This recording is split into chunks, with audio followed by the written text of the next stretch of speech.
2026ஆம் ஆண்டிற்கான உலக புகழ்பெற்ற மதுரை சித்திரை திருவிழா ஏப்ரல் 19 அன்று தொடங்கி மே 5 வரை கோலாகலமாக நடைபெறுகிறது. இத்திருவிழா கொண்டாடுவதற்கான கதையை இன்று காண்போம். மலையத்வாஜ பாண்டியனும் காஞ்சனமாலையும் ஒரு குழந்தைக்காக யாகம் செய்து இறைவனை ஆழமாக வேண்டினர். அந்த யாகக் குண்டத்திலிருந்து ஒரு அற்புத பெண் குழந்தை தோன்றினாள். அவள்தான் மீனாட்சி. சிறுவயதிலிருந்தே வீரமும் அறிவும் கற்ற மீனாட்சி ஒரு சக்தி வாய்ந்த அரசியாக வளர்ந்தாள். தன் வீரத்தால் உலகை வென்று எல்லா திசைகளையும் கைப்பற்றினாள். இறுதியாக அவள் கைலாசத்தை அடைந்தாள். அங்கே ஒரு தெய்வீக சந்திப்பு காத்திருந்தது. சிவனைக் கண்டதும் அவள் தலைவிதி நிறைவேறியது. அவள் தனது கணவரைக் கண்டாள். நான் மதுரைக்கு வந்து உன்னை மணக்கிறேன்.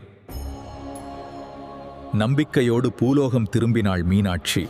மதுரையில் நடந்த அந்த திருக்கல்யாணம் உலகம் காணாத ஒரு தெய்வீக விழா. அதுவே இன்று வரை நாம் கொண்டாடும் சித்திரை திருவிழா. மீனாட்சி மற்றும் சுந்தரேஸ்வரர் இருவரும் இணைந்து மக்களுக்கு நலன் தரும் தெய்வீக ஆட்சியை நடத்தினர். இந்த தெய்வீக திருமணம் இன்று வரை சித்திரை திருவிழாவாக அனைவராலும் கொண்டாடப்படுகிறது.